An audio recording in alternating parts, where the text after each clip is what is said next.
Bueno, Gracias. felicidades, autora. Y felicidades, autor. Es verdad. Día de San Jordi es uno de mis días favoritos del año. Es el segundo día favorito del año. El primer día es el Día de Reyes y el segundo es San Jordi. Me encanta este día. Es un día muy bonito. Muy bonito, sí.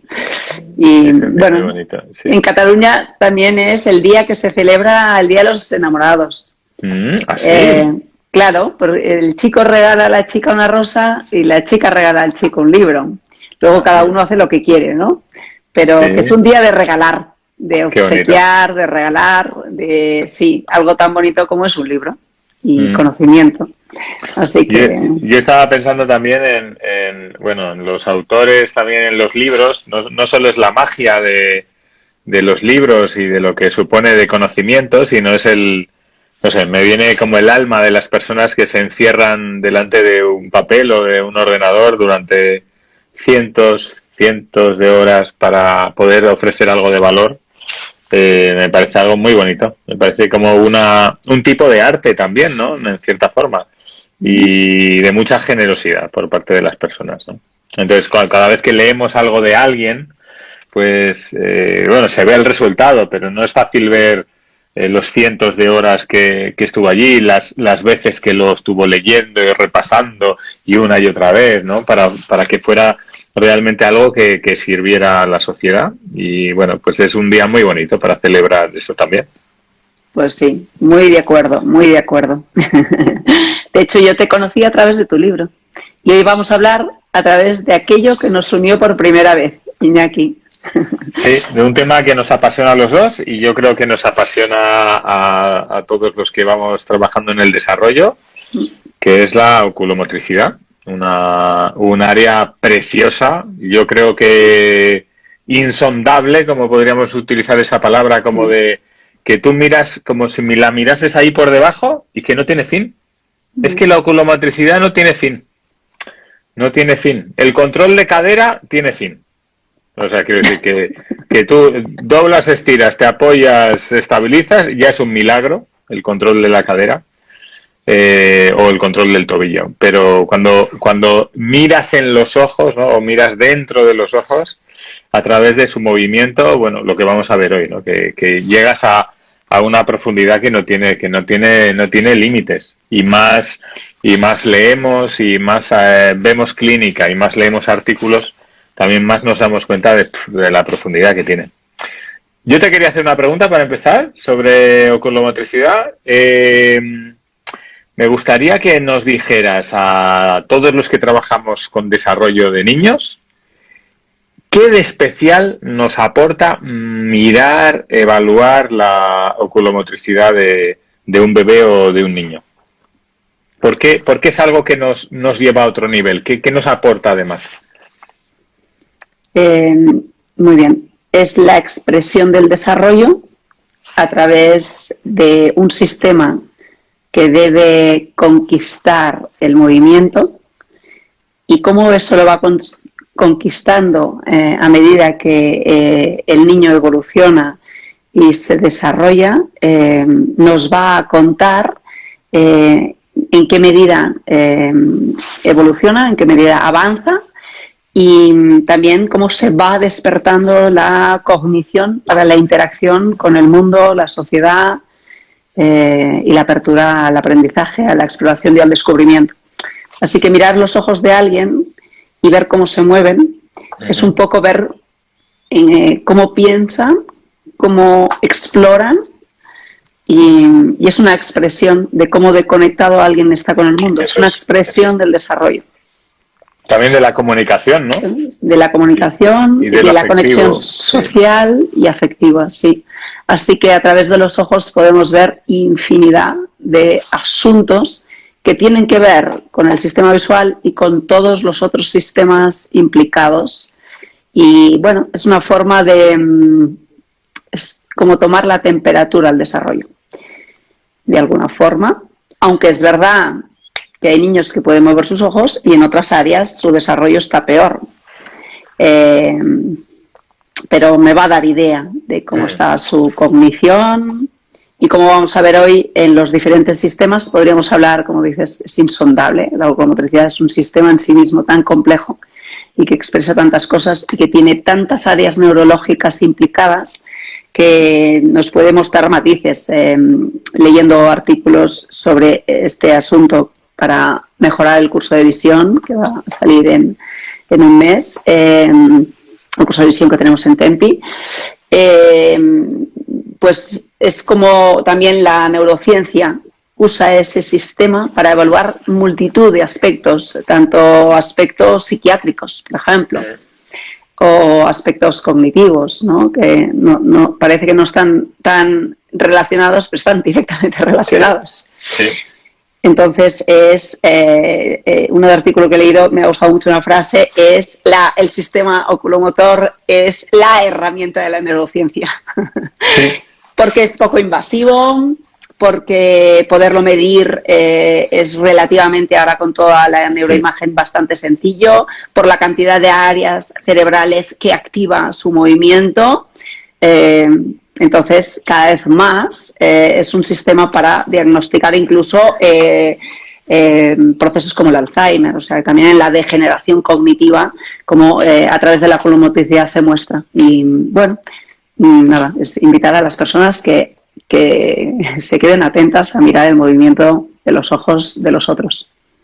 Qué bueno. Yo lo que me he dado cuenta, estos años ha sido que muy al comienzo de la observación, la evaluación del desarrollo de los bebés, en un momento en el que el desarrollo motor está como muy al comienzo, ¿no? Que todavía hay movimientos generales, que la aprehensión igual no está muy evolucionada o todavía no es voluntaria de una forma. Alrededor de los 3 meses ya estamos viendo en la oculomotricidad una cantidad de información clínica, o sea, clínica relevante, pero tremendo en relación a cómo ese bebé está conectado al mundo, su nivel atencional, la relación que tiene con sus padres o con el mundo, aspectos cognitivos, la curiosidad.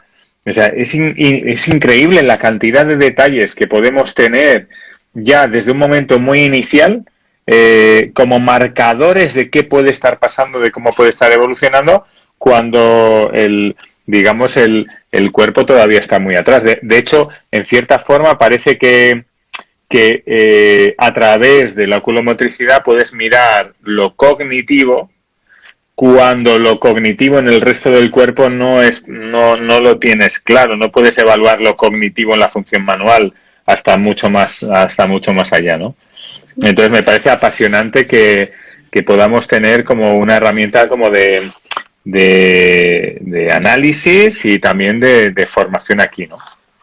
Así que fenomenal. Bueno, oye, pues entonces, ¿cómo vamos a dividir o cómo vamos a clasificar lo de hoy? ¿Qué vamos a ver?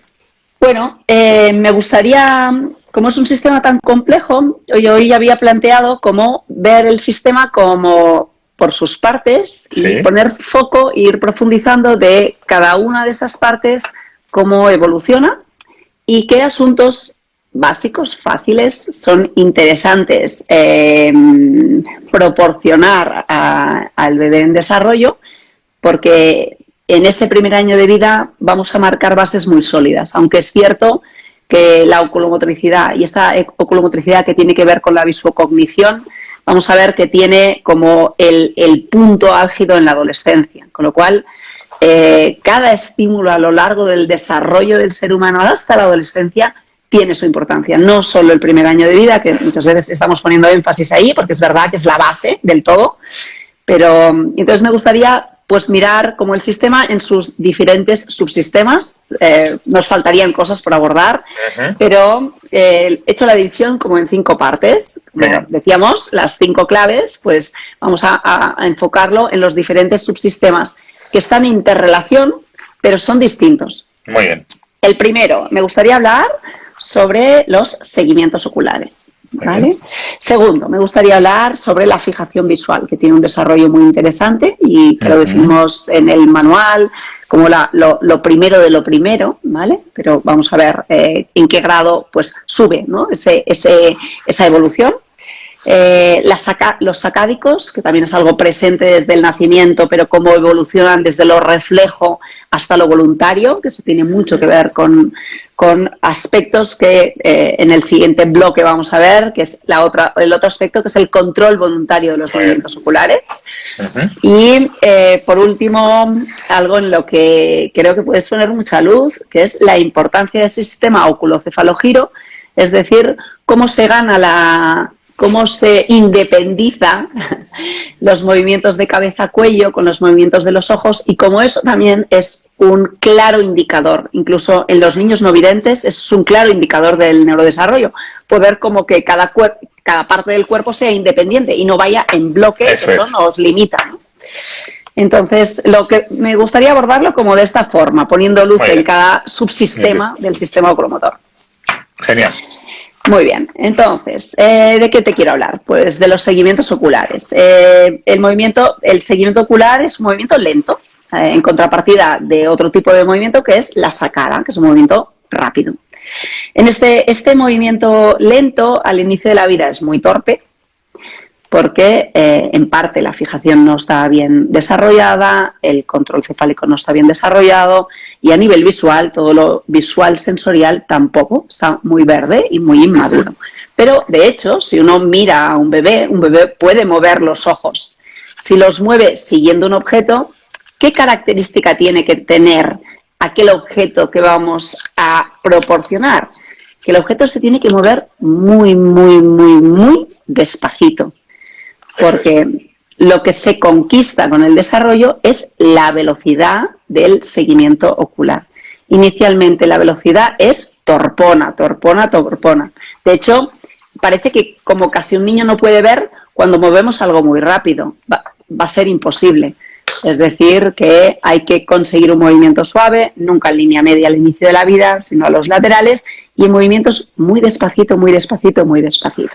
Esta es una cosa que también que me sorprende mucho y que la comentamos mucho en los cursos, y también de cara a ayudar a las familias, porque es súper habitual que los adultos agitemos las cosas delante de los bebés en una mezcla de estímulo, atención, entretenimiento. O sea, es como una pequeña confusión en cuando uno se dirige en qué está haciendo, ¿no? Porque si uno comprende esto que estás diciendo, pues uno ofrecería un objeto en el campo visual que tuviera su contraste, digamos, pero no lo movería rápidamente, ¿no? ¿Es así?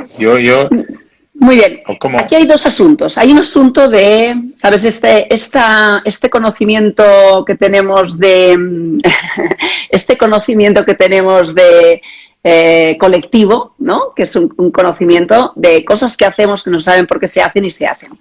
Por un lado, creo que cuando agitamos cosas es porque queremos llamar la atención. Y como el primer sistema que se desarrolla es el sistema periférico, eso cumple una función. Es decir, sí, pero si yo quiero entrenar que ese movimiento sea lento, llamo la atención, luego lo paro y voy a moverlo despacito, despacito, despacito. Porque si no, como dices tú, voy a llamar mucho la atención, que es una atención en un momento determinado para fijar ahí algo atencional, pero si quiero que la atención sea sostenida en el tiempo y que ese movimiento ocular suave y lento, la suavidad es la otra característica del movimiento de seguimiento, la suavidad y la lentitud.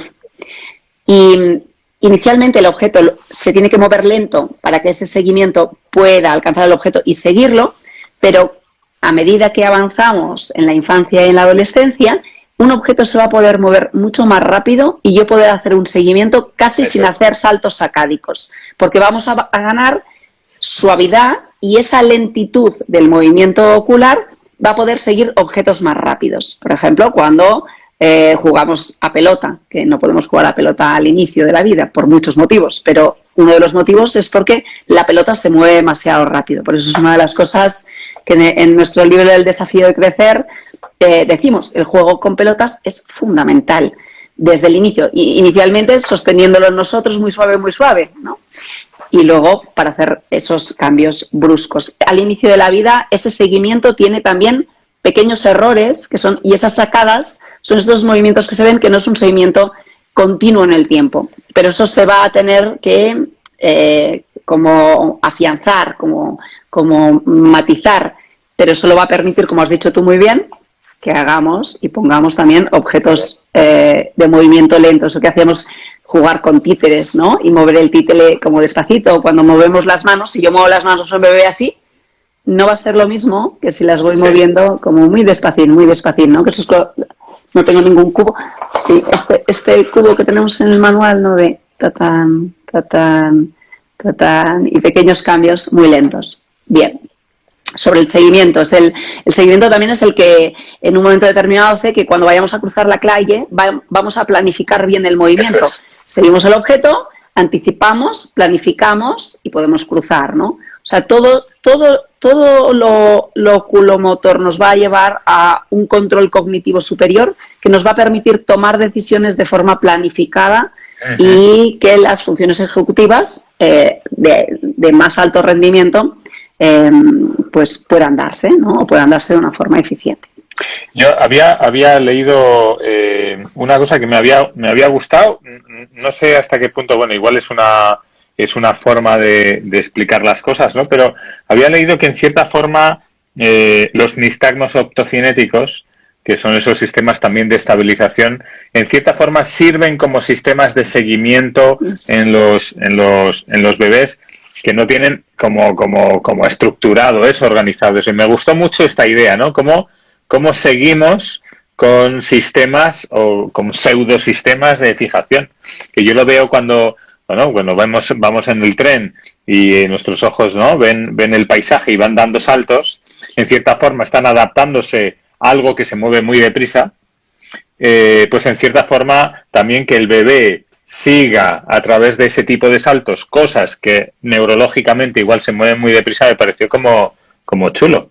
¿Qué sistema más bonito tenemos como de base de software, ¿no? Que ya venimos como con eso, a menos que haya daño neurológico, pero ese sistema es el que luego va a poder construir otras cosas, esos sistemas más reflejos, ¿no? Sí. Y luego tenía yo otra cosa que te iba a preguntar que me pareció fascinante cuando lo vi. Para los seguimientos hace falta un tracking, hace falta, en cierta forma, una estimación, ¿no? Porque tú sigues el objetivo, pero estás calculando también, en cierta forma, velocidad, distancia. Y una cosa que leí que me fascinó es que parece que sobre los 6 meses de vida el bebé ya puede hacer una previsión de la salida de un objeto que ha sido escondido, en cierta forma. ¿No? ¿Cómo es eso? Bueno, parece esto en los ¿cómo se llama? En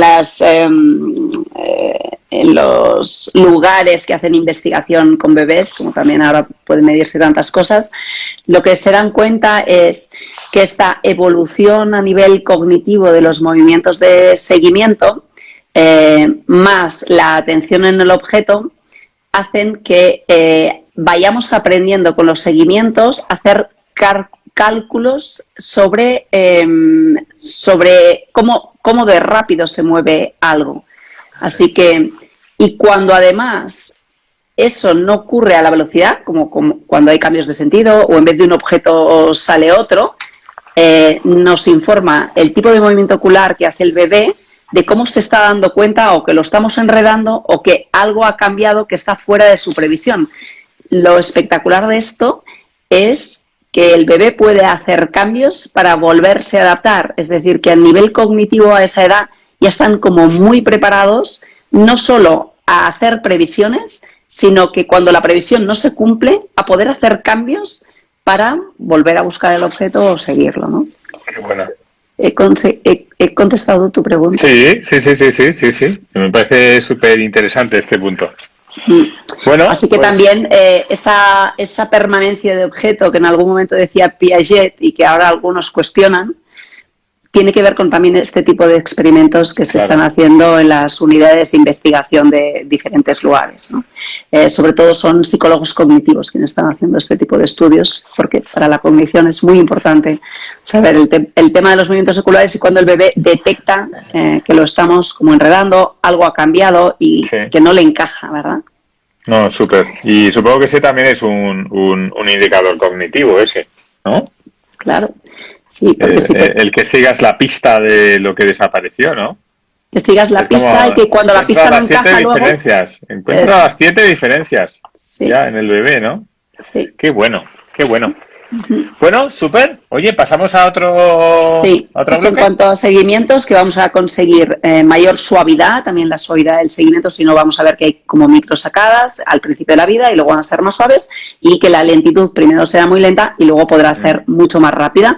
Cuando en un niño un poquito más mayor, que ya tendría que poder estar siguiendo una pelota, estos seguimientos están alterados, pensemos que puede ser que haya algo que no esté bien. Claro. ¿Le cuesta jugar a pelota? Sí, le cuesta jugar a pelota. ¿Qué tal están los seguimientos oculares? Es el primer pensamiento que nos debería venir a la cabeza. Claro. Y jugar a pelota ayuda a fomentarlos.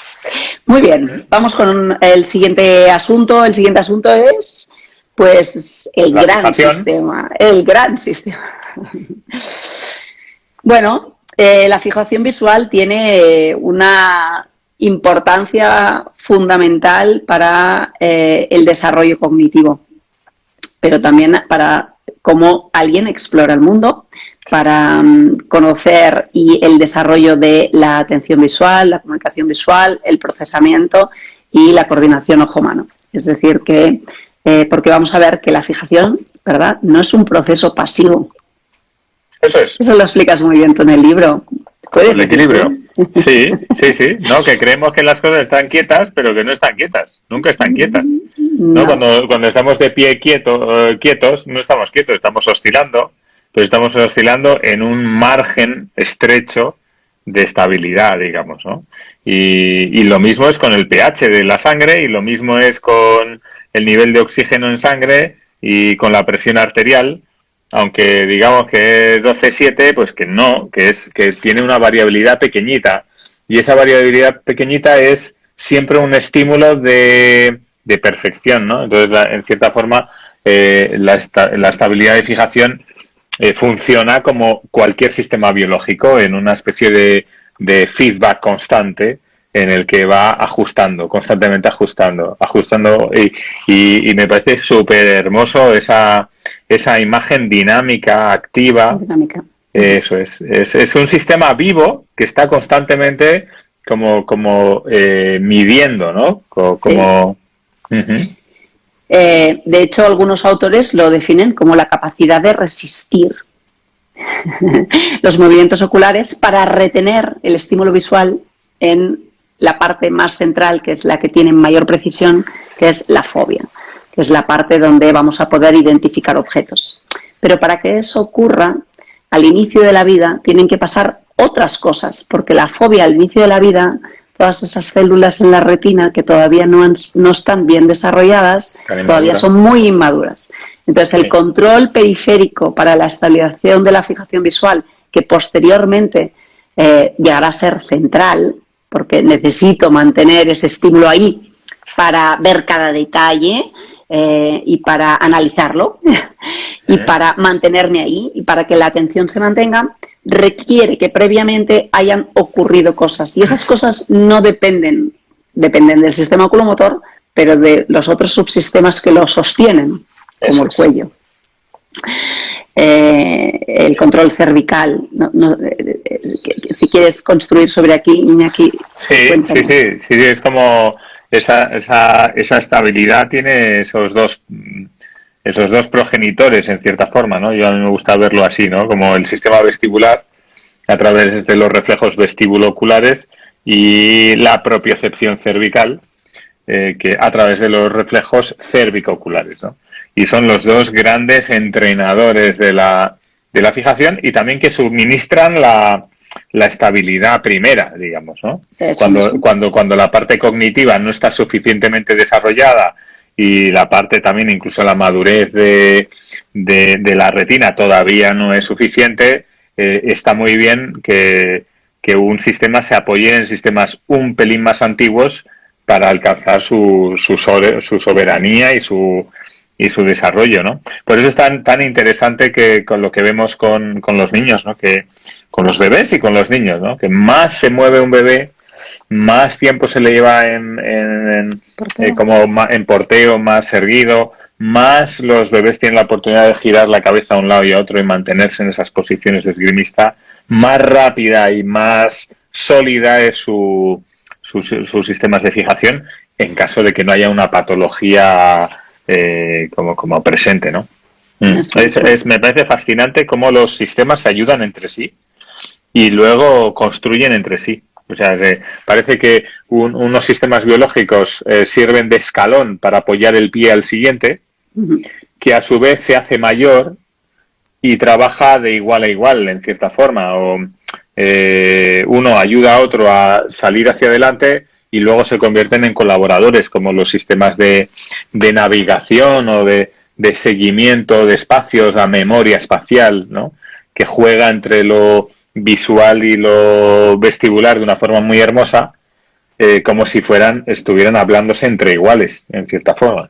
Bueno, es así lo que me viene a mí como... Sí, claro, porque esa es la base del todo. Cuando alguien tiene que tirar para fijar la mirada solo de visión, porque no tiene buena organización del cuello, no tiene un buen equilibrio, no tiene un buen control postular o tiene las reacciones vestibulares en hipo o hiperfunción, tenemos un lío en lo visual, porque entonces el sistema visual se sobrecarga. De hecho, por ejemplo, personas con dificultades en la estabilización y en la coordinación de ambos ojos, por ejemplo, las miopías un poco más altas, tienen dificultades ahí, aparte de otros muchos asuntos que tienen que ver con la neuroquímica, etcétera, etcétera, etcétera, ¿no? Personas que tienen desviaciones verticales leves, como acaban desarrollando y sobrecargando el sistema visual, porque no hay otra forma de mantener la fijación y la coordinación en estabilidad. Y entonces sobrecargan sistemas porque los sistemas de apoyo se han desorganizado. Sí. De hecho, en los traumatismos craneoencefálicos lo vemos muy bien. Y en los latigazos cervicales, que son menos intensos, pero sí, la gente que entra con inestabilidad y con problemas de coordinación ojo-cuellos es el punto que me parece fascinante. Me estaba viniendo también cantidad de cefaleas que son en relación a este estrés. Yo creo que este sistema, esto también es una cosa muy, muy común en biología, por lo menos los que trabajamos con vértebras y cuellos y cosas, ¿no? Pero es muy interesante cómo los lugares que desarrollan artrosis son los lugares que se mueven mucho entre lugares que se mueven poco, ¿no? O sea, quiero decir que las vértebras que más desarrollan rápidamente una artrosis, por ejemplo, es la zona de C5, C4, C5, que es la media cervical, que es la zona más móvil y que cuando la zona dorsal está muy rígida o el cuello por arriba está rígido, allí tienen que echar el resto, o sea, tiene que compensar lo de todos los demás. Sí, esto es lo que nos pasa, sí. Echar el resto es la expresión. Sí, claro. Pero eso es todos los días. Al final la sintomatología a veces sale en el que está ayudando de más y no en el que ayuda de menos. Eso mismo, es exactamente eso. Eso es. Entonces, y esto es importante porque los clínicos podrían fácilmente malinterpretar esta información, pensando que el síntoma sale en la causa y los síntomas muchas veces salen en las víctimas o en las consecuencias. Así es. Sí, que por eso es tan importante, y cuando se pierde algunos de los sistemas que dan soporte de forma automática, en teoría, si todo se ha construido bien, se caen, ¿cómo de importante es esto? Porque si no, hasta la cognición, que es parte de, como hoy estamos tratando la oculomotricidad, se ve afectada. Gente que no puede, es que ahora no puedo atender, ahora no puedo leer, no comprendo lo que leo. Porque me cuesta un sobreesfuerzo esto de resistir los movimientos oculares para retener los estímulos visuales centrados. Así vemos niños que se sujetan la cabeza o que obturan la periferia porque no pueden inhibir la atención, y esto son sistemas superiores a nivel cognitivo, porque lo primero en lo cognitivo es la atención y la memoria. Si la atención y la memoria funcionan bien, la planificación, la memoria de trabajo, la manipulación de información en el tiempo, todo eso va a funcionar bien. Pero si lo primero no está y parte de los procesos atencionales y de memoria de trabajo dependen de que esa estabilidad de la fijación visual esté y esté bien. ¿Qué gana la estabilidad de la fijación visual? Esa variabilidad que tú decías, igual que en el equilibrio, que inicialmente es mucho más amplia, que cada vez eso se reduce, se puede reducir más, que no requiere tanto de refijaciones constantes porque no hay ese punto de saturación.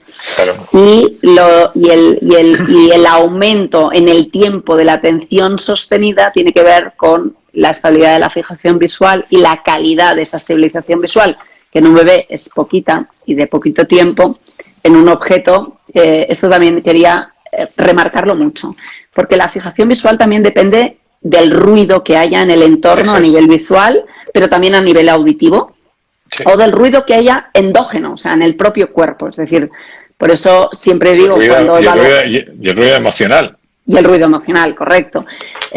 Cuando se evalúa la fijación visual, siempre tiene que ser en un espacio que no haya muchas interferencias y en una postura motora conquistada.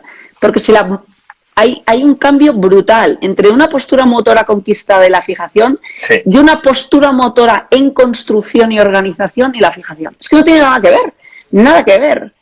Sobre todo en el primer año, de vida, ¿no? Pero también cuando hay mayores dificultades en la lectura, etcétera, etcétera. Cuando los niños en la primera infancia, donde cuando no se ha podido construir bien lo de abajo, pues otras funciones cognitivas superiores no se van a poder dar. Y entonces el problema es la lectura, ¿no? El problema no es la lectura, el problema es todo lo que se ha tenido que construir para que puedan leer, ¿no? Claro. Entonces, sobre el ruido, en general, sensorial, visual, motor, emocional, hay que tenerlo en consideración y así lo tienen, por ejemplo, los que estudian la oculomotricidad y los problemas psiquiátricos o problemas emocionales. Claro. Tiene muchísimo que ver. El ruido, ojo con el ruido. La cantidad de ruido también va a hacer que podamos promocionar esa atención visual y estabilidad de la fijación. Sí. Demasiado ruido. Claro, de la misma forma también por los compañeros fisioterapeutas o personas que trabajéis ahí en el desarrollo, ¿no? Que tengáis cuidado en las salas en las que evaluáis los bebés y los niños. O sea, cuidado, ¿no? Porque en pediatría muchas veces se piensa que cuanto más colores y objetos, mejor. Y en la evaluación de cierto tipo de niños, realmente las salas más tranquilas en colores, en objetos, en simplicidad, son más eficaces. Luego ya elegirás si quieres estimular más o menos. Oye, que me gustaría decir antes de seguir que estamos también compartiendo con vosotros que en muy breve sale una nueva edición del curso de visión en el desarrollo, en el aprendizaje de Lucila para dentro del concepto Tempi y que está abierto, que sepáis que es online, que facilita para personas que venís de otros países. Que es una oportunidad y que fijaos la cantidad de cosas que nos puede aportar conocer cómo es la construcción de lo visual y saber cómo evaluarla, tanto para fisios, terapeutas ocupacionales, por supuesto optometristas o personas que trabajéis en el ámbito más educativo, por ejemplo, psicopedagogos. Que sepáis que es una oportunidad que está aquí dentro de nada y que independientemente de si venís a hacer la formación, que sepáis que nosotros os vamos a seguir dando valor siempre a través de estas charlas, que nos encantan, más que lo hacemos porque nos encanta.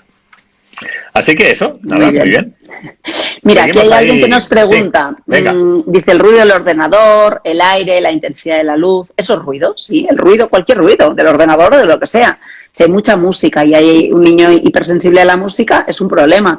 Si hay mucho frío y se le desnuda, si hay mucha gente manipulándolo o mirándolo, todo eso altera y va a alterar lo que podemos evaluar. O sea, que las condiciones en las cuales evaluamos va a poder cambiar aspectos que al inicio de la vida son frágiles. Eso es. Pero la fragilidad se puede atender cuidando el entorno en el cual evaluamos, pero también en el cual estimulamos. En un niño, una sala de juegos con excesivo ruido, puede ser que es que no atiende a nada, es que se cansa de todo, es que no quiere jugar con nada. Ah, caray, es que claro, eso es muy complicado cuando hay mucho alimento. Qué interesante es esto, qué interesante, por Dios. Porque realmente es una cosa que yo creo que a veces sobrecargamos a los bebés y a los niños, pensando, o sea, con una confusión de lo que necesitan. No sé. Ahora siempre que me viene, ya sabéis, bueno, los que me conocéis un poco, ¿no? Que siempre me viene el Amazonas, ¿sabes? Cuando pienso, ¿qué es normal? ¿Qué es normal? Y yo digo, pues venga, mira el Amazonas, que es normal, ¿no? En cierta forma, ¿cuántas bolas de colores, de no sé qué, de no sé cuántas hay en tantos lugares del mundo donde los bebés se desarrollan espectacularmente, ¿no? Y bueno, no hacen falta estímulos tan artificiales o tan variados, ¿no? Bueno, después de la estabilidad, que podríamos seguir hablando horas y horas y horas. Esto había pensado, digo, un año que no tengamos nada que hacer, Lucila, hacemos cada uno de estos, sí, un año que no tengamos nada que hacer, tomamos cada uno de estos puntos y hacemos un Instagram solo de cada uno. Vale. Es infinito. En algún momento de nuestra vida o cuando pasemos a otro plano. Venga, vamos al siguiente. Desarrollo de los sacádicos. Los sacádicos. La sacada es el movimiento. El movimiento. Es ese movimiento rápido. De hecho, es el movimiento más rápido que puede hacer el cuerpo humano. El más rápido de todos. Pero la rapidez no dice del todo. Es decir, que tiene otras características también. Sí. La sacada tiene la característica de la velocidad, de la latencia, que es la velocidad de respuesta para iniciar el movimiento, desde que el estímulo se genera, velocidad, latencia y la precisión, que es si alcanzo o no alcanzo el objetivo, que es el estímulo, ¿no? Aparece algo en visión periférica, yo quiero mirarlo, que cuántas veces o cuántas sacadas tengo que hacer para alcanzar el objetivo. Y cuando lo alcanzo, ¿voy justo al objetivo o me quedo antes o me quedo después? Esto, por ejemplo, con un eye tracker se ve cuando hacemos entrenamiento, los que nos dedicamos a la terapia visual, hacemos entrenamiento de ese tipo, dando un feedback muy concreto de si nos hemos pasado o hemos sido lentos, porque eso depende de la eficacia del movimiento ocular. Al inicio de la vida, este es nuestro sistema reflejo por antonomasia, o sea, lo más importante es esta sacada, pero es una sacada que no es voluntaria. La voluntariedad del movimiento sacádico también va en relación a las funciones ejecutivas superiores. Y esta calidad de la sacada también va a depender mucho de los estímulos que hemos recibido al inicio de la vida, pero también del feedback que hemos recibido. Muchas de estas sacadas al inicio de la vida se construyen también gracias a la coordinación ojo-mano. Uh-huh. Esta velocidad y precisión, igual que nos pasaba con los seguimientos en cuanto a la velocidad, inicialmente, aunque sean muy rápidos, normalmente son muy imprecisos al inicio de la vida, entonces hay como muchos reajustes para ir de un lado a otro. Además, al inicio de la vida, el movimiento ocular es el más rápido que podemos hacer, pero cuando el movimiento ocular está todavía ajustado al movimiento de la cabeza y del cuello, entonces no es tan rápido, es como vamos así, como robóticos. Claro. Por eso cuando se independizan, bueno, ya gobiernan la forma en cómo nos relacionamos con nuestro entorno. Son imprescindibles en la lectura. Sí. Es tan importante alcanzar el objetivo como dejar ir. Y este dejar ir, cuando saltas, por ejemplo, en la lectura de una palabrita a otra, y fíjate, a mí me parece esto fascinante. Cuando ponen a los niños a leer muy pronto y estos sacádicos no están suficientemente bien desarrollados, ¿qué decimos los profesionales? Oye, que ponga el dedo, porque de esta forma vamos a poder localizar mucho mejor. Pero fíjate, ¿cómo aprendemos a leer en general? Como mínimo en las lenguas fonéticas. Aprendemos a leer decodificando sílabas. O sea, que cada sílaba es como un salto de movimiento ocular dentro de una palabra. Cuando somos más mayores y leemos, somos lectores visuales, haces 1 o 2 saltos o lees en diagonal y unas cuantas palabras y ya estás sacando el significado. Pero cuando aprendemos a leer, imagínate la precisión. Por eso tú también, en el aprendizaje de la lectura, es tan importante para el buen desarrollo de los movimientos sacádicos. O sea, que es como un pez que se muerde la cola. Hay una cosa de los sacádicos que leí hace tiempo y que también me pareció muy chulo, también, en cierta forma sorprendente, que era el hecho de que una vez que sale un sacádico ya no puede modificar su cambio en el vuelo. O sea, es como si una vez que, ahora que me decías esto, lo de si te pasas, si no llegas y tal, me está imaginando a alguien que le da a alguien a la bola en un campo de golf, da un golpe y de eso, en cuántos golpes llegas al objetivo, ¿no? Pero que cuando la bola ya está en el recorrido, ya no puedes cambiar Eso me pareció fascinante. Y ahora cuando estabas comentando también estaba yo diciendo, ¿no? Pues la precisión también estará muy en relación con los mapas que tenemos del entorno, ¿no? O sea, los mapas que hemos construido, ¿no? La precisión de esos mapas, en donde hay una colaboración también entre otros sistemas, ¿no? Estaba preguntando ahora también si también la programación vestibular también tiene una influencia en la precisión de esos saltos, ¿no? Como estamos viendo en los niños con dificultades específicas de lectura que están muy afectados por lo vestibular, ¿no? Igual también tiene algo que ver eso. Bueno, eso es lo que me venía así, y siempre me sorprendieron los sacáditos por ese punto, ¿no? Es como es un tiro al plató, ¿no? En cierta forma, ¿no? Aparece un estímulo y tú estás allí y tienes que, ¡buah! Así como... Se me viene la película así, Predator. Predator tenía aquí una máquina que disparaba y entonces en cuanto aparecía un estímulo y esa precisión, supongo que también depende de cómo lo has construido, ¿no? Ese mapa. Porque tienes que viajar entre puntos de tu mapa. Tienes que viajar entre puntos, tienes que tener activada la visión central y la visión periférica de forma paralela. Los niños con problemas de neurodesarrollo ya está demostrado que tienen una mala activación de la visión periférica y una mala integración en visión central y periférica. ¿Qué quiere decir?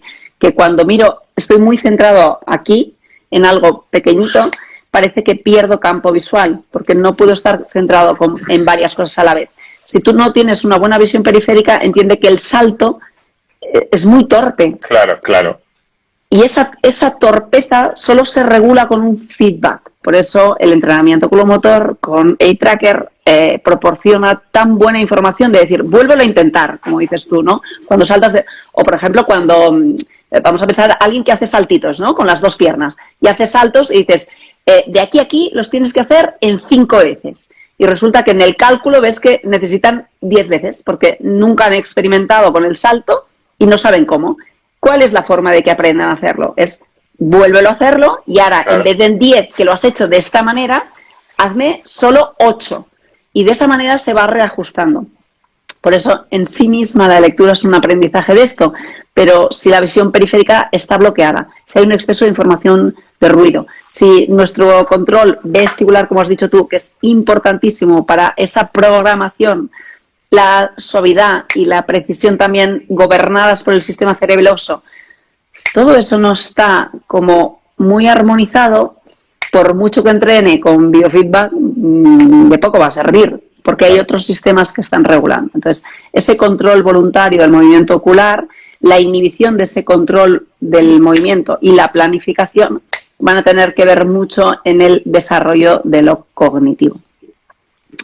Y creo que eso, tener en cuenta que la precisión se mejora, la velocidad mejora y la latencia mejora espectacularmente de la infancia a la adolescencia de una forma asombrosa, asombrosa.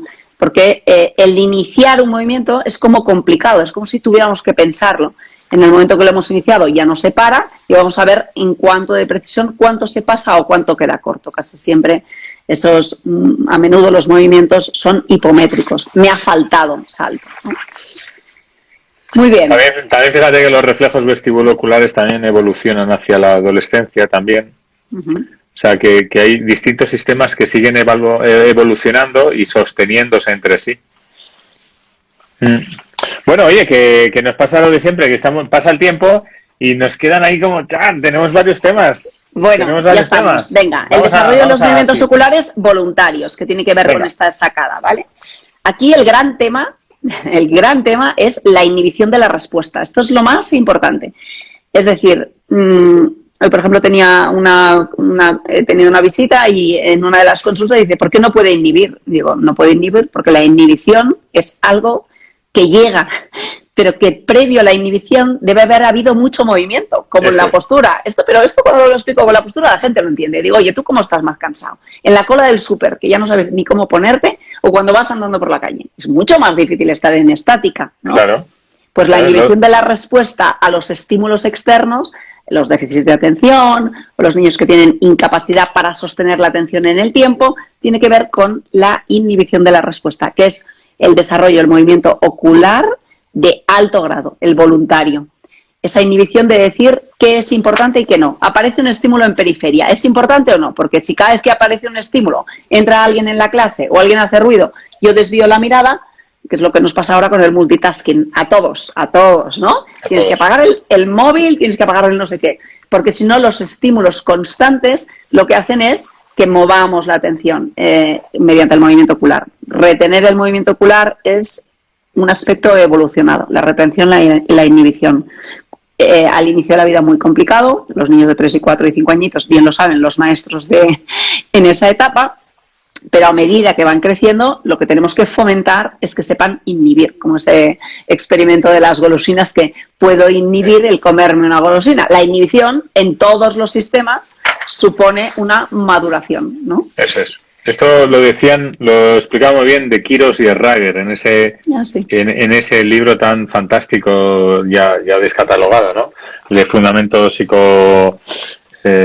neuropsicológicos de los trastornos de aprendizaje y lo describían de una forma así muy particular, también utilizaban su expresión, ¿no? Para decirlo, pero bueno, esto nos recuerda también que el sistema nervioso dedica un 5% a actuar y un 95% a inhibir. O sea que el trabajo más complicado de todo el cerebro es inhibir movimientos accesorios. Incluso para mover un solo dedo tienes que dedicar tanta energía que no se mueva nada más que un dedo, y hay muchas cosas que se podrían mover, ¿no? A la vez que tú activas algo, tienes que ir calmando las órdenes que podrían extenderse hacia otros sitios, y eso es lo que nos pasa también con los niños con dificultades de coordinación también, ¿no? Que tienen esa capacidad de inhibir, y a nivel sensorial también, ¿no?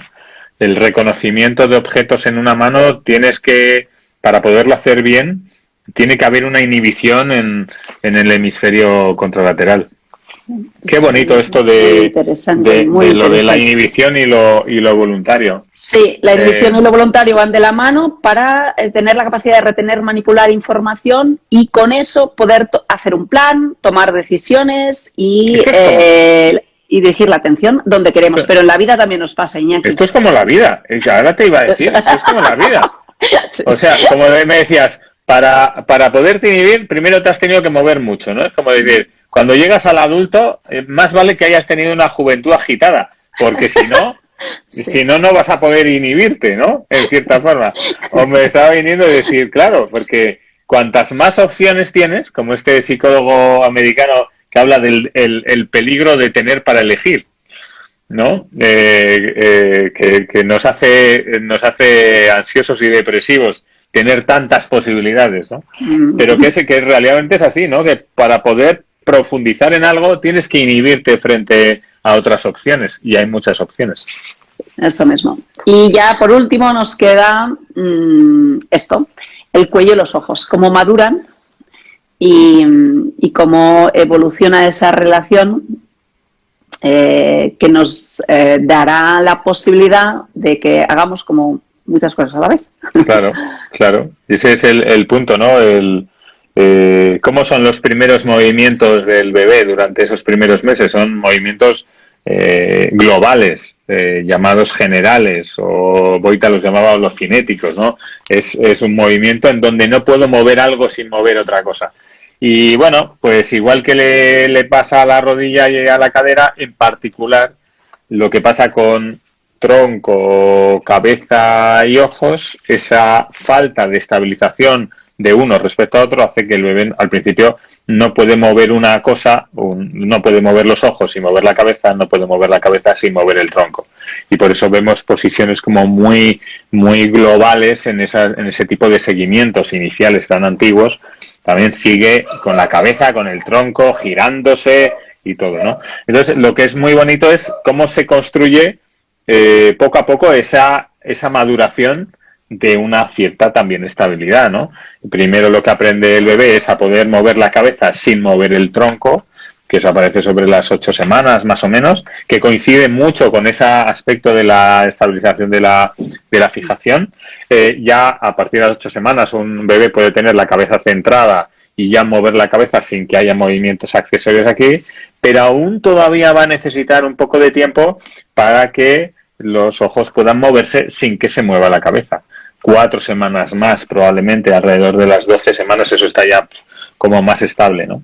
Y aquí una cosa muy interesante también de cara a pues ayudar a que esto sea así es que haya experiencia en los lados. Esto es fundamental. Experiencia en los lados y esos esgrimistas tan hermosos que puedan ser durables y bien establecidos en los dos lados, esa experiencia de los lados que también va a, en cierta forma, como dar la información propioceptiva cervical para aprender luego a gestionar esa estabilización, si hay tono y si no hay patología. Ese proceso es también es muy hermoso. A mí me gusta verlo como, igual que me veo como compañero tuyo de camino, pues veo que lo que hablamos se acompaña entre sí, ¿no? Lo que tú hablas sobre la visión, el cuerpo está haciendo su proceso al mismo tiempo en una colaboración muy chula, ¿no? Y lo que decías antes, ¿no? Que no es lo mismo la evaluación de los sistemas visuales en posiciones conquistadas o posiciones no conquistadas. Y que eso hay que tenerlo en cuenta también cuando uno evalúa los sistemas de fijación en un bebé que no tiene ni control cefálico o en un bebé que está apoyado, estable, está sólido. Pues no podemos tener como confusión en esto porque si no podrías extraer una conclusión errónea porque estamos confundiendo la estabilidad de cuerpo con la estabilidad de fijación, ¿no? Sí, y además también diría yo en la estimulación, incluso en la estimulación con el daño neurológico, que un sistema esté dañado no quiere decir que no podamos seguir estimulando otros, pero para eso hay que asegurar algunos, aunque sea de una forma artificial, ¿no? Eso es. Entonces esas formas artificiales de estabilización en un momento determinado pueden ayudar mucho a que el sistema visual pueda seguir evolucionando a pesar de que otros sistemas no estén ayudando, porque a veces pues nos encontramos no con un sistema idílico, sino con sistemas que con lo que tenemos que hacemos. Si comprendemos la construcción evolutiva, que es un poco lo que contamos en el curso, pues podremos comprender cómo hay que intervenir a pesar de no tener un sistema óptimo. Eso es. Pues nada, muy bien. Oye, menudo repaso. Hoy hemos hecho una sesión así chula, muy intensa, me parece. La gente nos estaba agradeciendo también que no más majos que son, que nos agradecen este tiempo. Mucha gente hoy, ¿eh? Mucha gente. Sí. Pues nada, que sepáis que en mayo, alrededor del día 21 de mayo, se abre la formación de visión en el aprendizaje y en el desarrollo con Lucila. Altamente recomendable, yo diría que imprescindible en quien trabaja con bebés y con niños y quiere tener realmente solidez en la evaluación de su desarrollo neurológico, visual, motor, sensorial. Es muy interesante y además muchos de vosotros también ya habéis hecho esa formación, sabéis lo interesante que es, así que pues nada, pues oye, que me lo he pasado muy bien. Fíjate, se me ha pasado otra vez volando el tiempo. Me hubiera quedado con algunos puntitos como hay cosas que igual alguna cosa más, pero bueno, como es un tema apasionante para nosotros, igual cuando leamos un artículo interesante que queramos comentar, alguna investigación nueva o alguna cosita, pues podemos volver a abrir el espacio de la insondable oculomotricidad. Muy bien, Iñaki. Muchas gracias. Muchas gracias a todos. Sí, pues va. Gracias. Oye, por favor, compartid esto porque yo creo que es de valor para muchas personas. Si podéis compartirlo con otra gente para que lo puedan ver, para que puedan pues beneficiarse del valor que tiene, pues sería fantástico, fantástico. Y nada, oye, y a terminar un día de San Jordi, un día del libro, un día de celebración que tenemos. Y oye, me ha gustado también que pudiéramos tener una jornada nuestra de entre puentes aquí en Instagram, justo el día, justo en este día, ¿no? Es simbólico. ¿Sabes a qué me viene? Me viene la imagen de ese congreso que estuvimos de SIODEC, en donde nos hicieron una foto firmando a los dos libros. ¿Te acuerdas? Sí, es verdad. Que estábamos firmando ahí en un stand, estábamos firmando los dos a la vez, ¿verdad? Sí. Libros. Bueno, pues me venía esta imagen también así. Te regalo una rosa, un dragón. ¡Oh! Y un libro. Una rosa, un dragón y un libro. Muchas gracias. Muchas gracias. Bueno, a todos. Bueno. Os lo regalo a todos desde aquí, desde este pequeño país donde yo vivo. Un beso. Iñaki, gracias. Y a todos por estar adiós y compartir. Gracias. Un abrazo. Adiós. Hasta luego. Adiós. Adiós.